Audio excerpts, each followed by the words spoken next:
Yes, Karan is here. I think we can start. Yes, sir. Good evening, sir. Karan, good evening. Yes, Hope sir, we can everything start. fine. Good evening, Karan. Mr. Karan. Good evening. Yes, Rex, you can start. Why to Yes, wait? sir. I have shared my PPT share now. Yes, it is visible. Okay, thank you.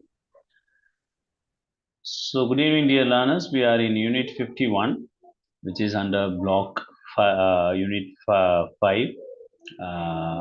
That we are going to discuss about diaspora organization and their role. The main content of this unit is dealing about the role of NGOs in diaspora. So, NGOs in diaspora, civil society, and human rights. This is block 3 and course 5. This we discuss about. And in that area, we will discuss about the diaspora organization, which is the unit 51, clearly defines what is the concept of diaspora organization and how this diaspora engagement, especially in the homeland, that is very, very important. So, how for this diaspora engagement in developing the homeland in terms of their basically in their region and in the entrepreneurial activities and all those things, and how this diaspora that itself formed some organizations or some NGOs which works for the development, and the role of diaspora organization in reinforcing identity and culture. Okay, that is very, very important. That aspect we are going to learn, and the main learning of this particular unit is to understand the meaning and concepts of diaspora organization. What is mean by diaspora organization? That is we are going to learn, and this course will also tell us about the importance of diaspora organization in the development of homeland and analyze the role and functions of several types of diaspora organization and recognize the initiatives, policy, and legal framework in order to recognize the diaspora organization and develop and uplift the diaspora organization from the end of the government. So, how far the government has taken initiative. So, this is what we are going to learn in this particular unit. So, dear learners, I think the PPT is visible, and when the diaspora organization contribute to both sending and receiving countries through socioeconomic aid, cultural preservation, policy advocacy. So these are the things in which the diaspora organization works on. So why this diaspora organization is important and why the diaspora people going abroad and working for their well-being, then why they need to form a diaspora organization? It's a $1 million question. So when we are discussing on it, the increased involvement of the diaspora in their homeland, the significance of diaspora organization have become critical. Okay, with the role of and nature of diaspora organization are very, very dynamic, ever changing, and the diaspora organization has a diversified, different type of purpose and functions. So some diaspora organization want to engage in entrepreneurial activities. Some diaspora organization want to boost their rich culture. Okay, some diaspora organization want to involve in the philanthropic attitudes. So funding for health infrastructure, funding for those who are having the illness. Okay, so you find a lot of people doing this kind of philanthropic attitude. So it's diversified based on the organization and based on the interest of the group. Okay, and the diaspora organization are engaging in the development related projects mainly. Okay, largely for the holistic development, full around, especially in the rural villages, rural areas, public sector, facilitate socio-economic aid for the amalgamation of the ethnic culture. Okay, social groups and communities. You find whenever kind of, for example, you take if you construct a temple in your area or a church or anything, the particular people in that intentionally they will go and seek support from the people, those who are working abroad. And eventually, you see sometimes those people fund more for their developing or constructing a temple in the village or a school or some infrastructure in that village. They will fund because it is their attachment towards their particular village community or rural community or from where they have come from. It is something higher than the people those who are there. Okay, because attachment is high. And diaspora organization also address the grave concerns of society in advocating policy measures. And in the broader context, when you talk about the diaspora organization, functions for the welfare and development of socio-economic, cultural, and educational and health other important sectors. So the that is the main areas where they works. And when you talk about the meaning and understanding the diaspora organization, what is diaspora organization? So we know that diaspora derives from the Greek term, means scattering of seeds, okay, or to sow, means that people are scattered, okay, to different places, which is comes from the Greek term from the Jews, as we have discussed in many classes. So initially, the diaspora formation took place because of the traumatic or forced exile.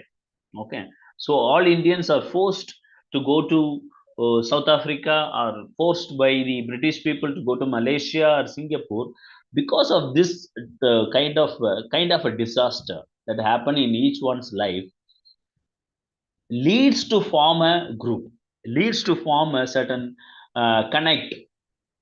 Okay, so that it is for the self interest they have developed the kind of setup or the organization, that we need to understand. So it is associated with a longing to return to the homeland. So why they are formed a group? Because they want to go to the homeland. So they want to fight against their practices, or where they were maltreated and all those things. So that is a further the reason why they have formed it. Okay. When you talk about that, diaspora can be described as a transnational population which has a cultural origins in the land other than they are living currently. Okay, so they have a cultural origin or ethnic attachment, so that they come to the same formation. So the diaspora communities are very, very effective in addressing their issues, concerns in the host land.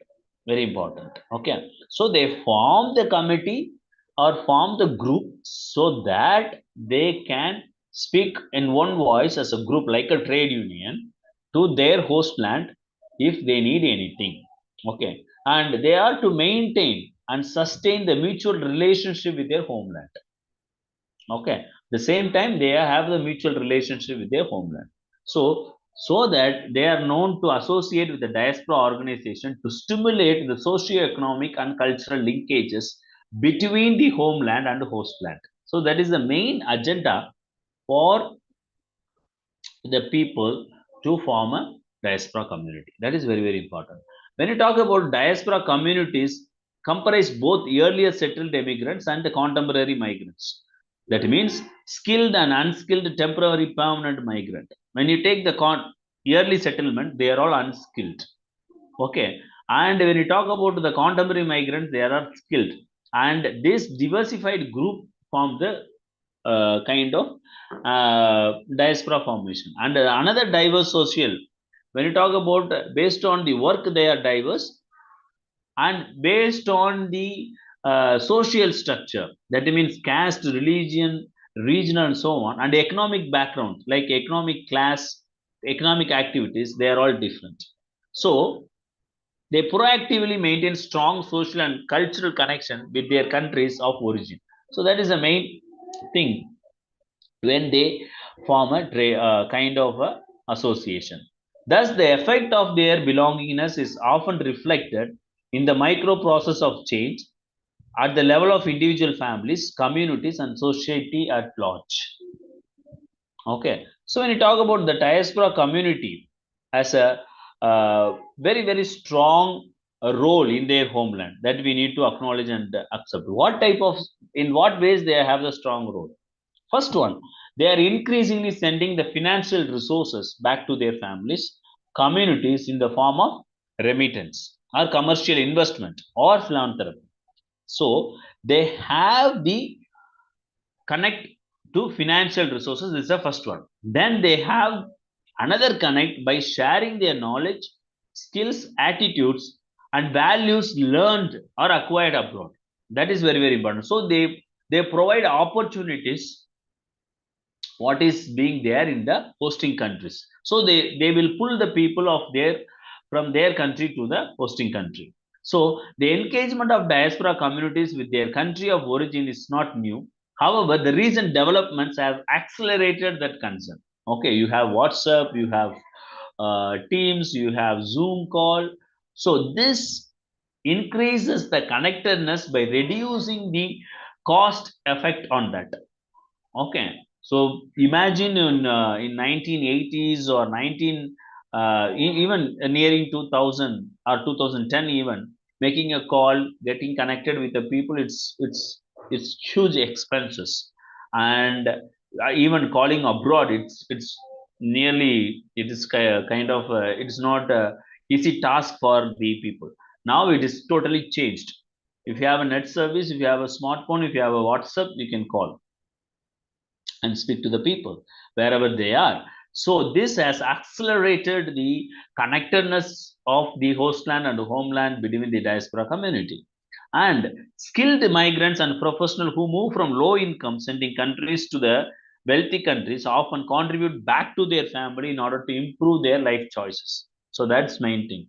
So in doing so, they may transfer the remittance and provide a welfare safety net of their respective families in terms of basic education and health.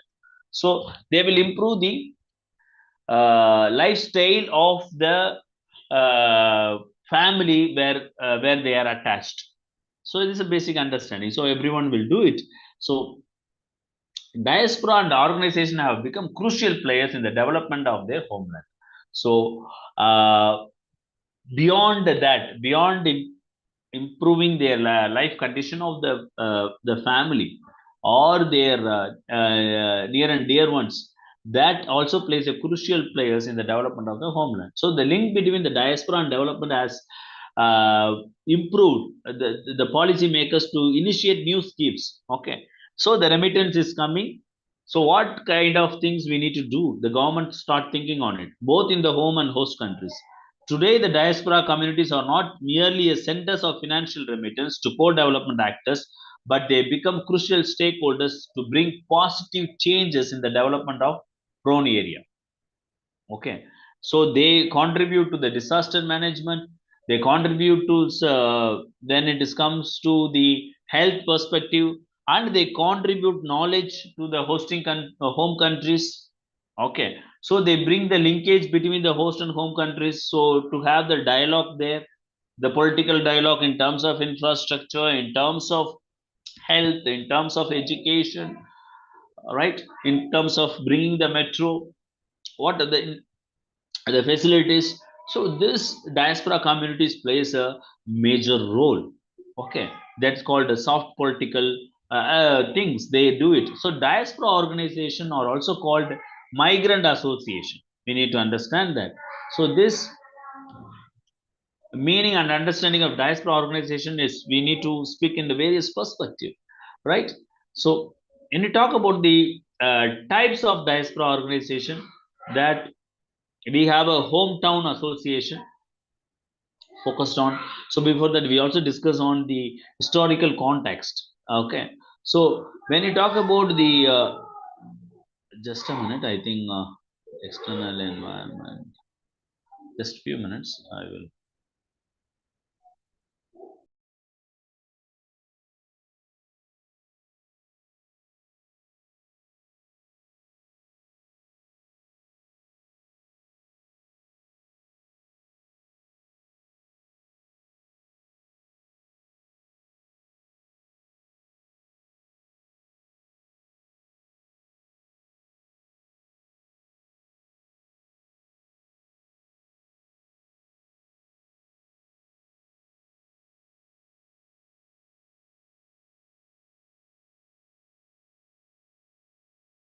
Sorry for it. Okay. So when you talk about the a diaspora organization, also called a migrant association or an immigrant organization. Okay.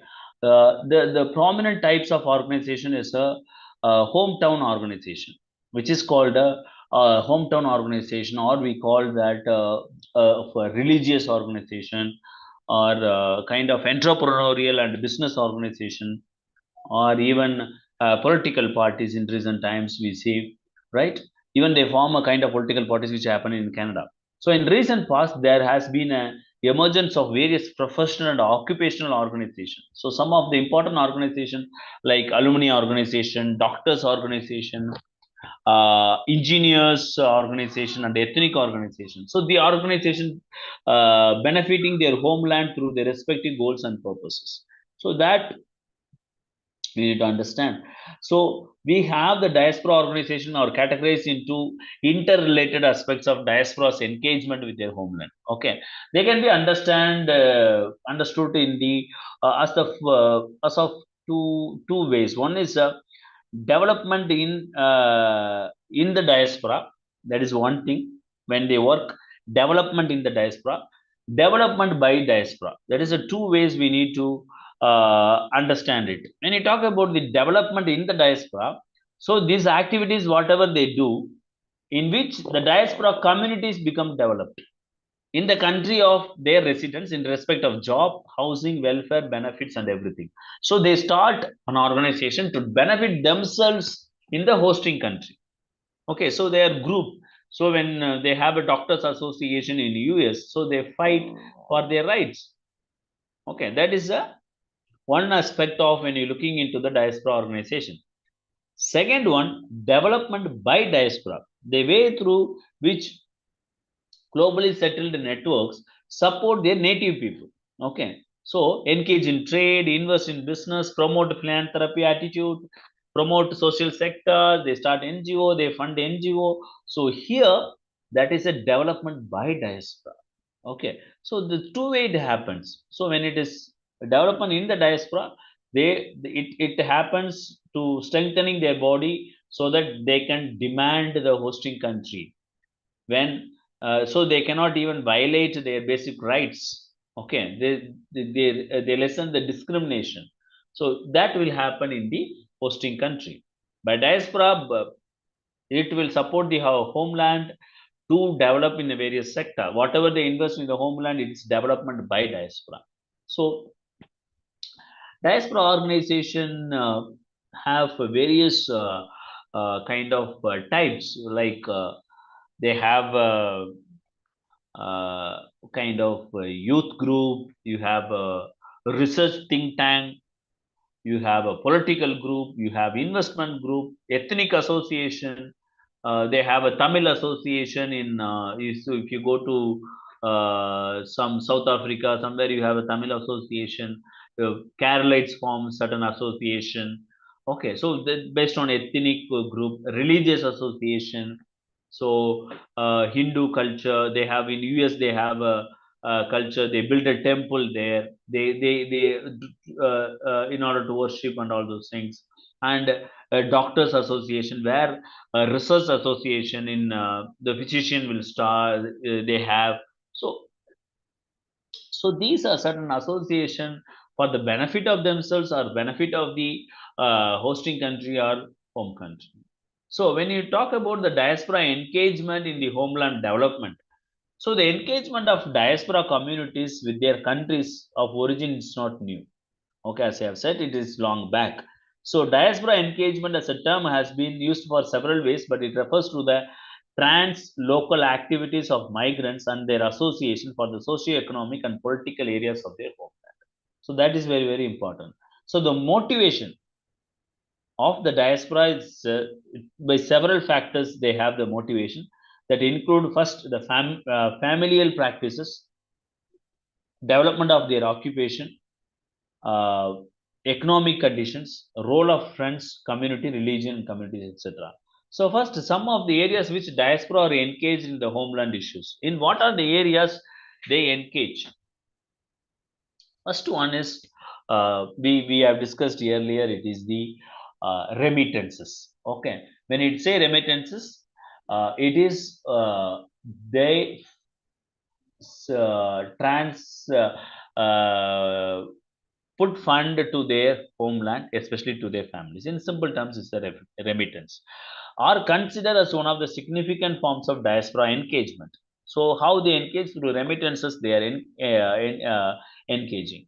It refers to the private transfers for the migrants to their families and purposefully for the private consumption in their country of origin. So I go abroad. So I send 1 lakh rupees per month to my family. So it's called a remittance. Or I am sending for a philanthropic contribution or international aid provided by the diaspora communities or individual migrants. Right. It is also a remittance. Okay. So developing countries receive a growing amount of remittance. The World Bank says that remittances are high in the developing countries like India. So, in case of developing countries, remittance are important source of families which contributes to the national economy. Okay. So, according to IOM, that is International Organization for Migrants, remittance tend to be utilized for three purposes. What they are saying that family remittance and housing improvement. So, most of Indians, my friends, as go abroad, I just ask them, so I have to go and build a house or the marriage or this they have some debt, so they are forced to go. These are the pushing factors.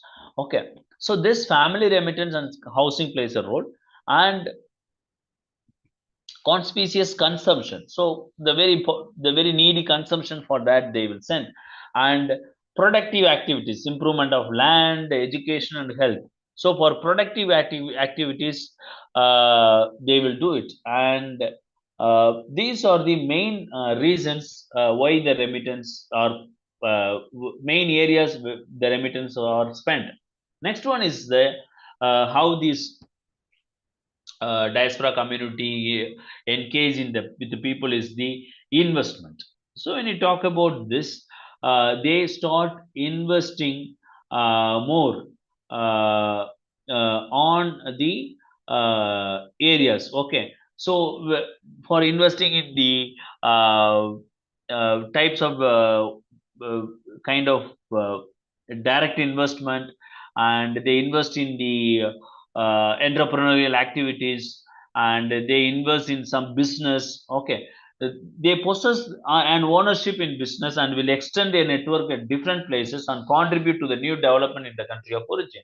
So since they have the diaspora connect, so they invest in a certain business where they can have a lot of connect, and they go for exporting it. Okay, so the investors are significant for the development purpose in their country of origin. So it is observed that investors most likely invest in their homeland as they have much knowledge and relationship opportunities to their homeland, so as compared to other investors.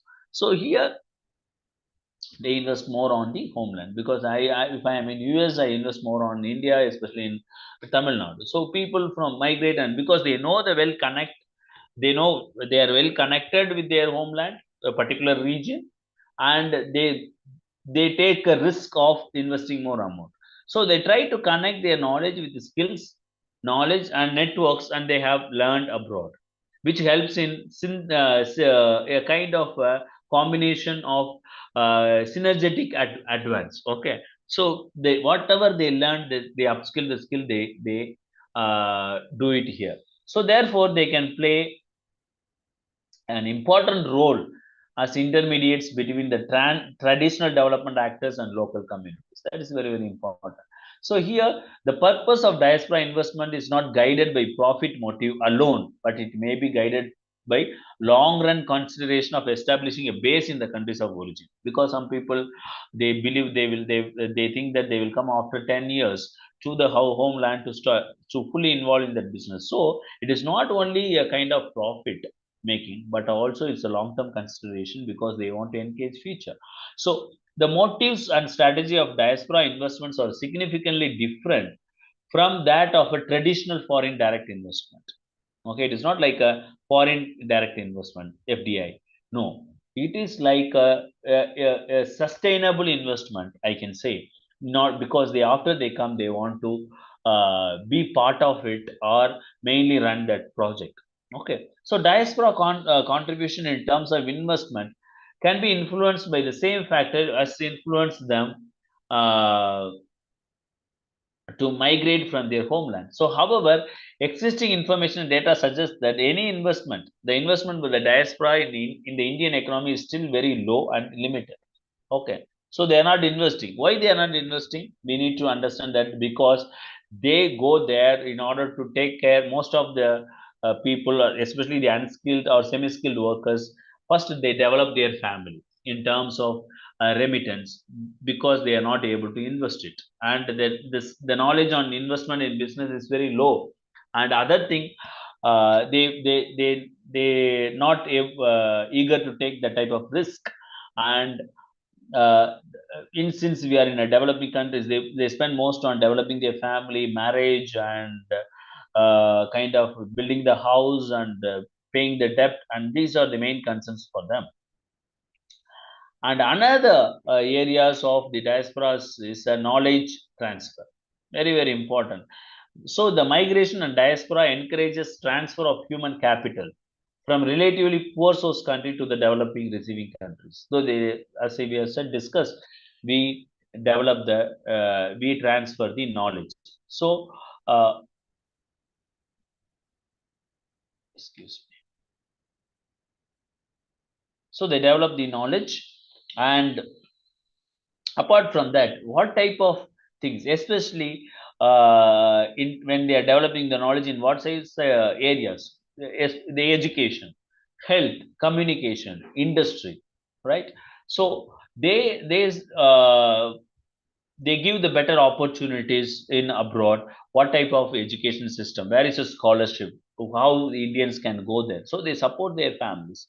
And health, okay, the better health system, okay, and the communication and industry. So these are the ways where they share the knowledge. So it is believed that the outflow of skilled workers diminishes domestic productivity, right? So slows down the economic growth and increases the inequality among skilled and unskilled workers. On the other hand, the positive effects of skilled migrations consider that they might return after a while, thus proving a brain gain. Okay, they go as a brain drain and proving the brain gain. Okay, so this knowledge transfer differs in terms of skilled and unskilled workers. When they are the unskilled workers, if they are going, so this is leads to the kind of slows down the economic growth of the country because we don't have a kind of unskilled workers into the jobs which normally do being done, and increases inequality. But on the other hand, in terms of the skilled workers, there is some kind of positive opportunities for the hosting land because they come with the kind of written with the knowledge on developing it. Okay, and other thing, when you talk about the on the significance of the contributions of diasporas in developing country, uh, in terms of the skilled migrants, and diasporas are most commonly defined the those in possession of a tertiary degree or extensive specialized work experience. Okay, the skilled labors are extensive skilled experience which can be highly helpful, and technical knowledge and skill in the form of brain gain and brain circulation, right? So they contribute their knowledge to and intellectual capital growth through short-term or permanent ways or repetition, and short-term visit as well as virtual media brings the connectedness. Okay, I give one example. We have arranged a person one who has gone from Madras University, is qualified in social work and went in working in Canada, and we made him on a online to virtual media to interact with our students, and he said a lot of opportunities which the students have in Canada in social work perspective. So that is the advantage when we say that we have a good type of kind of that brain circulation is taking place to the generation to generation. So that is the main thing when you talk about the diaspora organization or diaspora investment in the hosting country. And at the same time, we also understand that diaspora philanthropy. which is another thing. So they involve in the philanthropic attitude. So they start getting it. So here caste plays a vital role, a religion plays a vital role when they are putting on the uh, uh, putting their amount on the philanthropic attitude. So several diasporas are influencing factors like level of personal family ties, international financial markets, and local affinity. And civil society organization or NGOs played a role in getting the investment of the philanthropic attitude. So the humanitarian relief, for example, during disaster, you take in Wayanad during disaster, a lot of people from Kerala who are settled in abroad were funding a lot. So the diaspora organization range from a very small scale to one of efforts community groups to more organized and durable efforts. So philanthropic attitudes in terms of disaster, in terms of a kind of family related or any kind of a person who is ill, they put a circulate in a social media. People from abroad are contributing. So this is a philanthropic attitude has been a remarkable contribution from the diaspora community. So when you talk about the diaspora networks, then another thing, so the diaspora impact on the development of the diaspora network seen in literature as a bridge connecting developing economic insiders. So the foreign supported the NGOs, diaspora networks, they form a NGO. The international community has concentrated predominantly on humanitarian relief. Okay, diaspora is more engaged in reconstruction and development and their and all those things. So the diaspora networks are helpful in several ways. For example, in times of emergency and relief work. So they form a diaspora network. This is a kind of a set of set of a group of people come together and support. Okay, right. So that is the diaspora network. So under diaspora advocacy, we talk about seen as very active, vocal, and influential in their countries of origin of and of residence. So they increasingly seek influence of government and media, corporate and sector, and other predominant groups, and therefore speaking up on the range of issues and political participation in their homeland. So they have a diaspora advocacy. So they kind of politically they are able to influence in the hosting and home countries. And we see that community engagement program, so you see number of foreigners or the diaspora community are involving in river restoration, which is a community engagement program, community based organization. When the HIV AIDS is was a main issue, they are involved in the community based organization work uh, in order to cut down the HIV AIDS or leprosy or the tsunami. After tsunami, the after the relief, after that, when it comes to the rehabilitation of the disaster, so community based organization they are working on. So the people they are able to bring groups together and they come as a group of people and work in the engaging in the community relief. Okay, so they have lot of organizations for that. So we have the South African diaspora networks, we have development marketplace competition, Telugu women self-help groups. Okay, so these are such examples of community based organization which involves in the relief or rehabilitation of the people from the particular set of problem. So this is what when we learn about the diaspora in terms of the homeland development. Oh, okay. So they have the philanthropy, diaspora advocacy, and we have the kind of community engagement.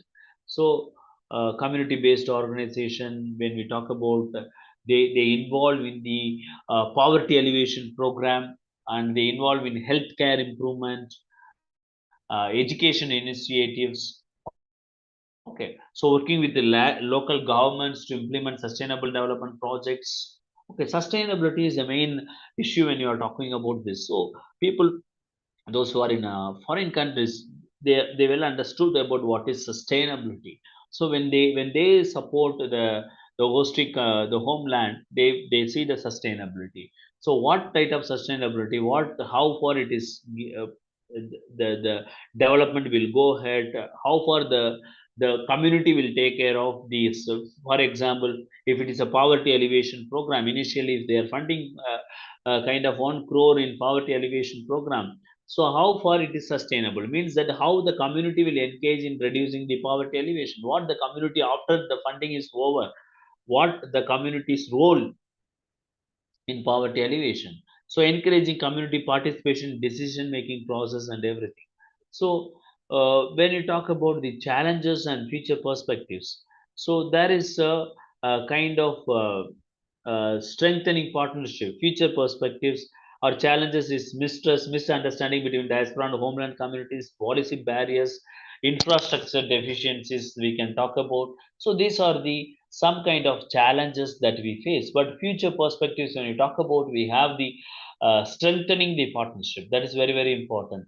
So what the government is having to strengthening the partnership, so bringing the diaspora communities together, what they have the portal to bring all the diaspora communities together, what is the data they have or connectedness they have, uh, for all the Indians to come together in one under one roof. These are the people who are in foreign countries can form a diaspora community. What is the government is taking the role and leveraging digital platforms and encouraging youth involvement in ensuring long-term diaspora contribution and policy reforms. So these are the challenges that is with uh, with the government and uh, the people in diaspora community. Okay, so next we have to look on the role of diaspora organization in development. Okay, diaspora and development (DD). We should look it very, very closely on this two aspect, because uh, it not only have the kind of interrelationship but also has a positive and financial responses for society too. Okay, so as uh, pointed out by Skelton, the author, uh, migration and development, the two terms diaspora and development encompasses various issues. Okay, all the people will fund, all the diaspora people will fund for the development. It's not possible. But what makes them to fund? What makes them to involve in the development? That is a question. So when you talk about diaspora, it one way refers to the whole spectrum or type of mobilities or movements which reflects the homogeneity in diaspora communities. So there will be a movement, there will be a mobilities or this, so that we call diaspora communities. On the other hand, when you take the term development, it has a several meaning of development. There is a social development, there is economic development, there is a political development, and these three sectors plays a role when you talk about the diaspora the development. So therefore it can be argued that diaspora are integral parts of the development process for both cost and causing excuse me, changes in society. It is not only we see that this only diaspora can fund the development takes place, but it is not so. So many diaspora literature or the various things talks about the diaspora have supported literature has supported the role of diaspora playing a key role in the development of their homeland. So literature or the research shows that there are a remarkable connect between the diaspora and development, right? So when there are certain types of development by the diaspora community, which includes diaspora entrepreneurship, that's one thing, diaspora philanthropy, diaspora investment, and diaspora political participation, through these ways where the development takes place. So in recent years, voluntary contribution or economic remittance from the diaspora to their countries of origin, which in many cases have been the higher than the bilateral aid given to these countries, which is the overtakes the official development assistance from the development agencies. So even the bilateral relationship, for example, if India and Singapore has a bilateral relationship, they for funding and many things. In such cases, the entrepreneurial, the philanthropic attitude or the remittance is little higher than the amount they get from the bilateral relations sometimes. So the diaspora communities are increasingly recognized by introducing economic benefits to both origin and destination countries. So they have the tendency to contribute back to their home countries as a token of gratitude. That's very, very important, especially in India. They have a tendency to contribute back to their countries.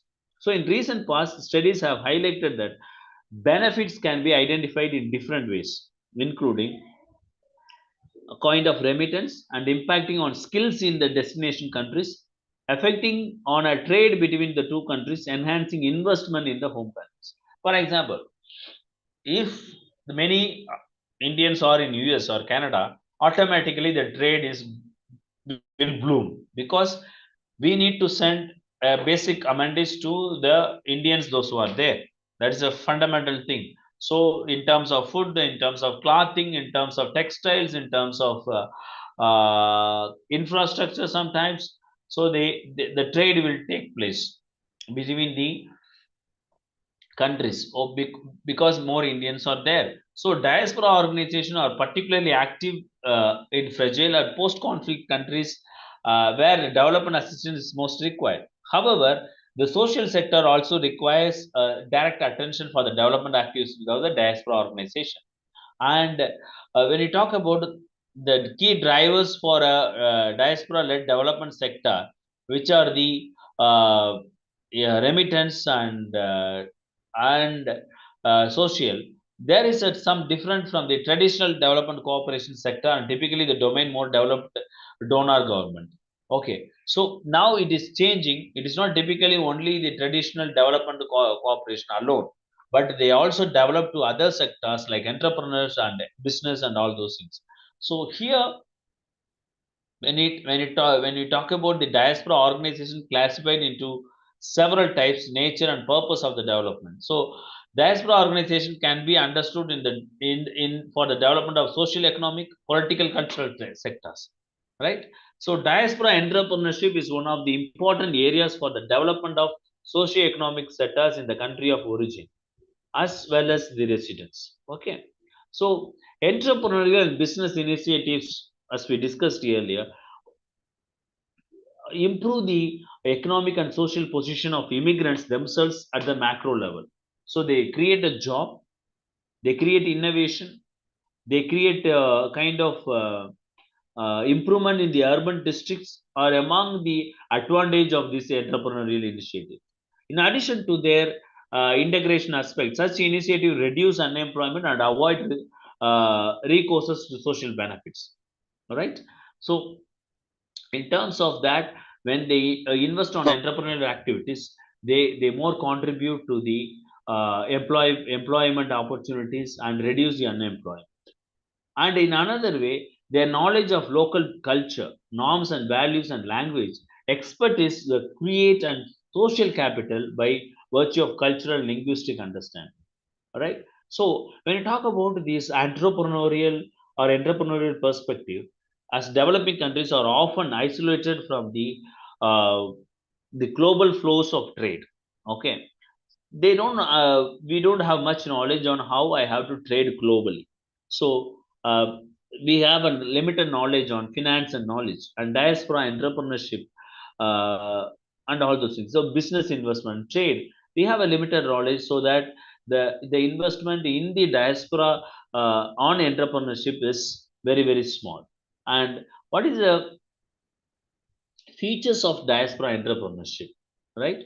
So, in recent years, diaspora entrepreneurship has increased enormously. They mostly spend on small and middle enterprises. Okay, so this small or middle are classified based on the investment or turnover of the particular entity. So, this progress probably reflects either on improvement in the social position of the immigrants in the country. In some cases, entrepreneurial initiatives have emerged as an alternative way of integrating with the country.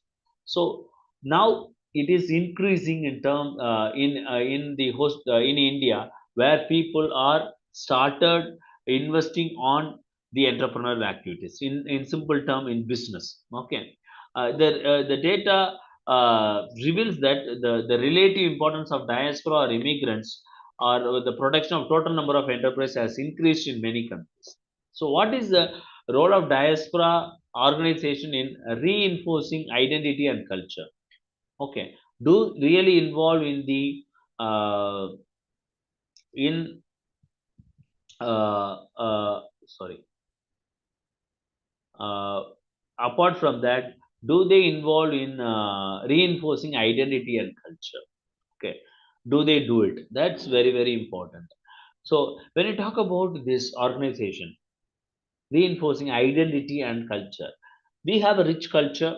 We have a lot of culture when it connected to marriage, when it connected to birth, when it connected to death, or when it connected to the rituals we play in our villages, or connected to our Hinduism. We have a lot of culture and identity. Do this role, do the diaspora organizations, do do they have any role in preserving or reinforcing or retaining the rich culture of us? So diaspora organizations play a significant role in everyday construction of the ethnic identities. Okay, they conduct in the hosting countries lot of seminar or get together. Okay, uh, in order to preserve it. So Anderson in 1991 has consolidated the nation as the imagined communities. Okay, so he come up with the imagined community. The concept can be applied to the constructed nature of diasporas. So in this conceptualization, he theorized the members of nations, while not knowing each other personally, have a common understanding of their community.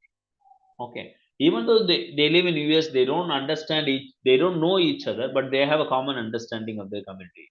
So that is called the imagined communities. So the cultural goods and products such as novels, newspapers, literature offer citizens shared experience and allow them to understand themselves as members of the same community. So, in a similar vein, the similar thinking, many thinkers agree that media technologies are crucial factors in reproduction and transformation of diasporic identities. Okay, as I have said earlier, the technology played a very very crucial role in bringing these people together and preserving their identities. Okay, in this context, we say that diaspora identities are imagined, and diaspora constitutes imagined communities in which that sense of belonging is socially constructed on the basis of an imagined and symbolic common origin and the past experience. Okay, so apart from that, diaspora organizations represent the ability to transform largely virtual imagined communities into more tangible communities of practice. So they gather participants around shared activities. So they celebrate. Okay, they celebrate the festival. They celebrate Diwali. They celebrate Guru Nanak Jayanti. So whatever, they people come together and celebrate it. They celebrate Pongal. They celebrate Onam, which is the ethnic related.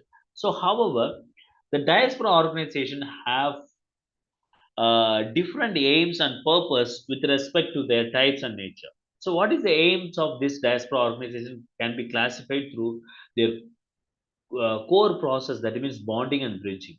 Okay, so diaspora organization play an important role in reinforcing the identity of the diaspora communities or migrants. So they present their socio-economic and cultural identity through various forms.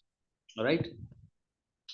So in order to bring this identity or preserve this identity, so diaspora communities are engaged with different types of ethnic, cultural, and religious organization, uh, religious organizations to remain connected with their homeland with respect to donation and financial assistance to their village and rural areas, development of temples, roads, schools, hospitals, and basic infrastructure, and even advancing the skill and training. So, diaspora organization create an enabling environment for the return of its members and the reintegration of their with their country of origin.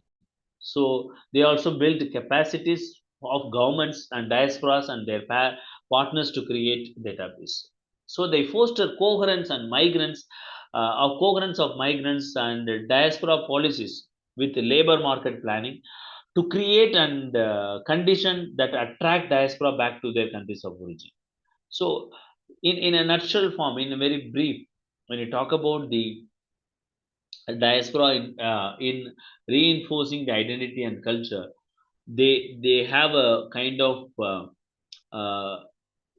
we should divide in what are the ways they address it in terms of non-materialistic culture, that is what culture we have, and as well as the materialistic culture of in terms of symbols and identity. Both they work and they contribute in order to preserve or in order to bring that the existence of those cultures and values. So the diaspora community play a very important role in kind of preserving or keeping the identity in the uh, uh, preserving the identity by looking into those areas, right?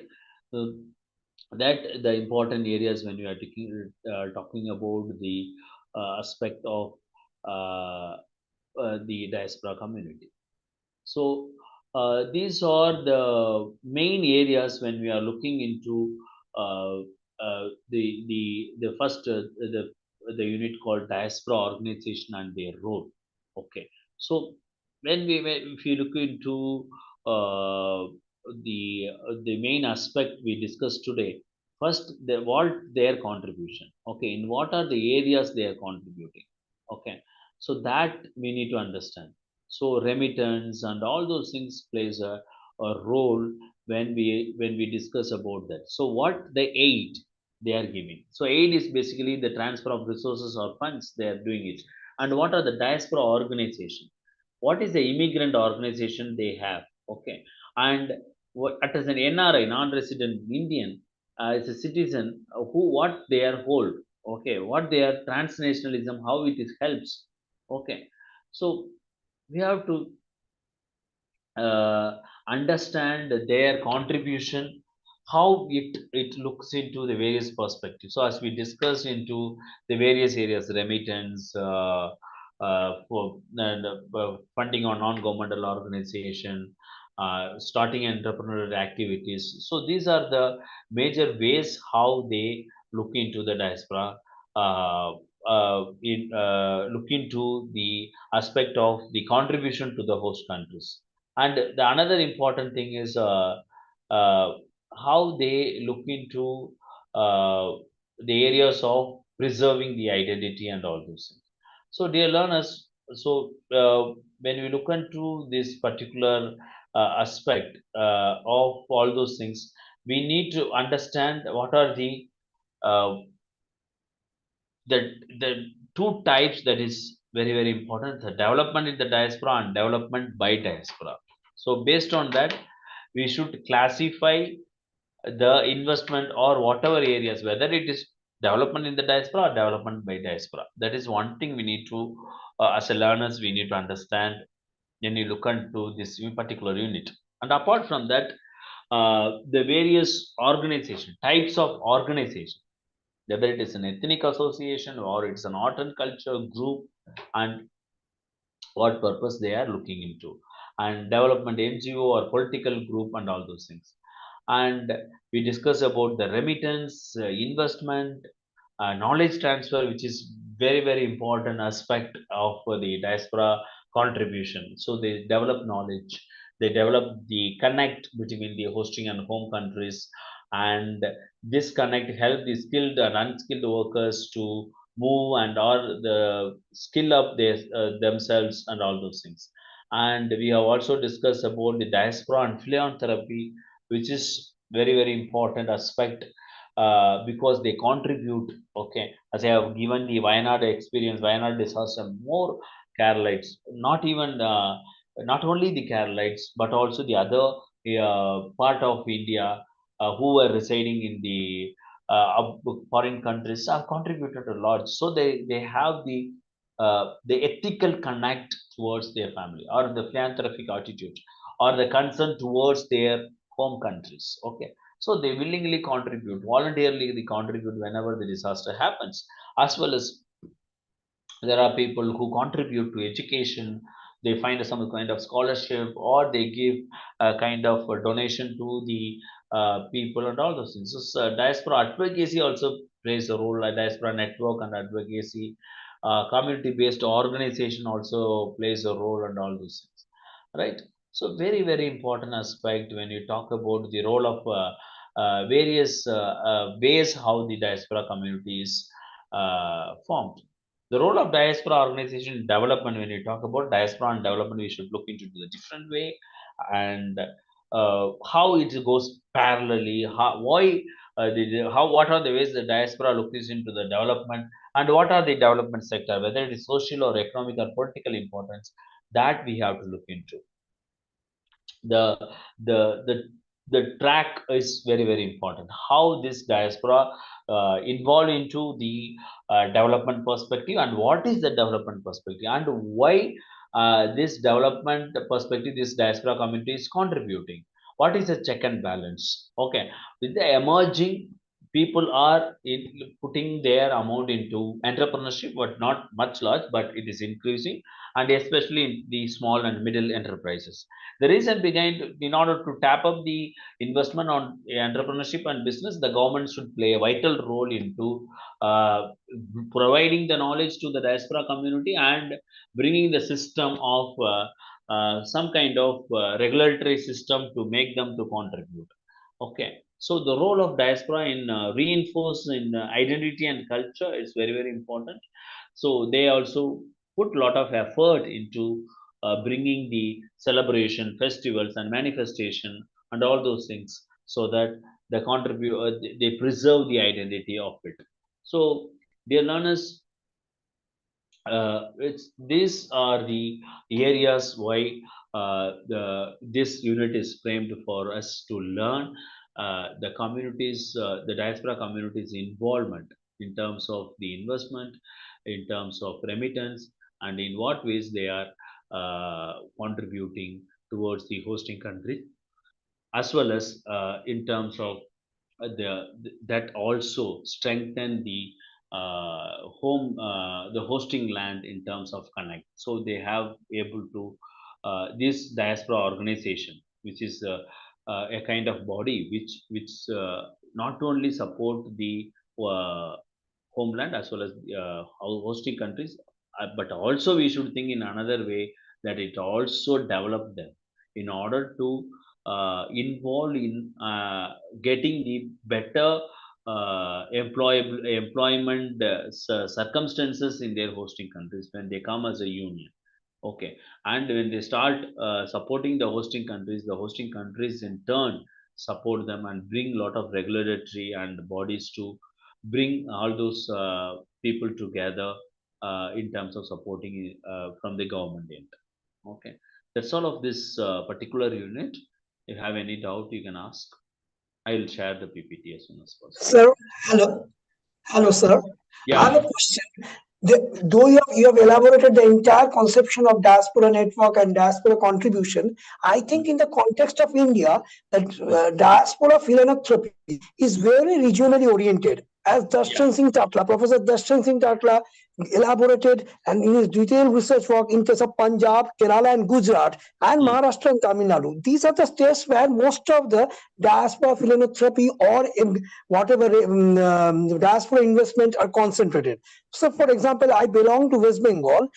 Professor Devesh Kapoor has detailed about in his 2010 has detailed about the migration, brain drain of the doctors, physicians, and I think most of the physicians in England, in UK, and USA, there are a lot of Bengali, a huge concentration of Bengali doctors, and least amount of investment or least amount of philanthropy from the Bengali doctors or the Bengali NRIs in mm. West Bengal, except Ruby General Hospital and some few hospitals and schools. I think, sir, the entire philanthropy or the entire development is very regional oriented, and thanks to Kerala initiative by the Kerala government, there is very huge development. There is very positive development in case of diaspora investment and diaspora philanthropy, as well as in Gujarat and Maharashtra. This is my point of view, sir.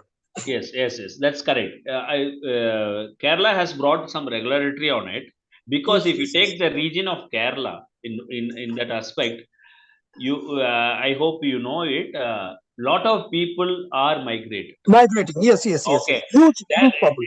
on the other hand, if you see the problems of that migration, lot of families are left with old age people. Yes, sir. There is And none this, of them to take care.